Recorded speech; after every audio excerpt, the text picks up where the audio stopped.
Well, I thank the gentleman. Mr. Cummings, you made a comment earlier that I want to address. In the New York Times reported that the EPA unleashed a major lobbying campaign to rally comments and support for its new waters of the U.S. regulation. You earlier went off on Lockheed Martin in regards to that application. I have to tell you, the EPA also disregarded the Anti-Lobbying Act and broke the law. If you actually believe in what you were talking and preaching about, I'd hope that you would co-sponsor my removal of Ms. Gina McCarthy as the EPA Administrator. Now back to those processes in here. Ms. Richards, I'm up here. You're a CEO, right? Yes, sir. So you do understand market penetration, right? Well, I mean, I'm a nonprofit CEO, so. But I mean, you look at those numbers. I mean, all CEOs are looking at, how they expand and profit. I mean, you're obviously We don't profit, so I don't actually look at how to profit, but we do obviously look how to expand into areas, particularly where there's unmet need. Okay, I like that. So your market penetration in Arizona is different than your market penetration in New York State, would you say? I'm sure it is. Yeah, there's 3 in Arizona, and there's quite a few more in New York, and there's a pretty good web of preventative services. So I kind of want to go back. In your annual report, reports that $117.63 million in excess revenues for the fiscal year of 2013-2014. That number has jumped $18.5 million from its report in 2009-2010. I'd like you to tell me how you got the growth of those funds. Why we're seeing such a growth in that profit?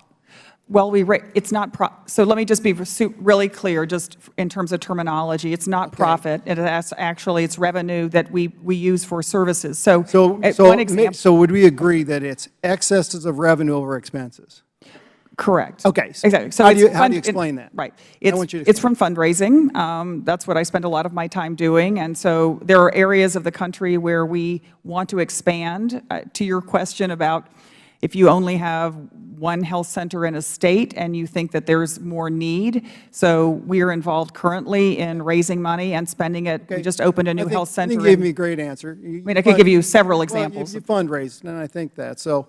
But we fundraise specifically to expand services. I understand that. I understand that. So what are you looking to report in 2014? I'm sorry, what's that? So what's that number in 2014? I don't have all the, I mean, we provided, I'm sorry, thousands of pages of documents. It's actually going up. It's actually going up to 127 million in regards to it. So there's an escalating aspect. So you're a pretty good CEO. So you're looking at excess revenues over expenses. So that's pretty good. I'm having trouble in all this in regards to the fundraising application, particularly when I look at these numbers. The 80% reduction in prenatal care services, the 57% reduction in cancer screenings preventive services, the 45% reduction in breast exams, on and on and on and on. And by the way, I was a dentist, so I do understand Medicaid reimbursement rates. They don't pay, right? Correct. Okay, so well, it depends on the state. You're lucky if you get reimbursed your costs. Well, and actually, I would say, since you do understand Medicaid, as you know, it varies in all 50 states, and so we do raise money over expenses in order to supplement the cost of Medicaid services. So let me ask you a question. With a mediator, what have you been able to facilitate for a lump cost for the price of contraceptives? Is there a unit price that you've been able to lower down to get a price fixed? Can you give me that number?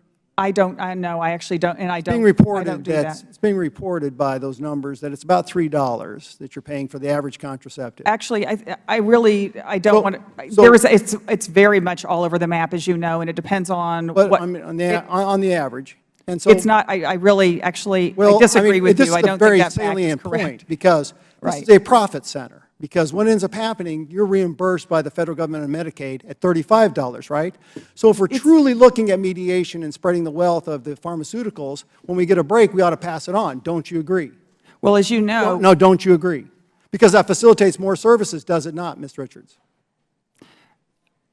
Our entire focus is on serving as many patients as we can. And so your example. That is not exactly true, because what you've done now, and the reason I can show this is you've narrowed the focus. What we end up having is there's very few primary care docs out there because they can't afford to stay in practice. So what you've done is narrowed the scope of the practice so where there's profit centers. You know? I just disagree. This is my time, so don't interrupt it. And so from that standpoint, what you've done is narrowed that focus so that you're profiting off death, because the number, where you're making that profit center is actually off abortions. And that's appalling to me. So thank you very much. Thank the gentleman. Well, now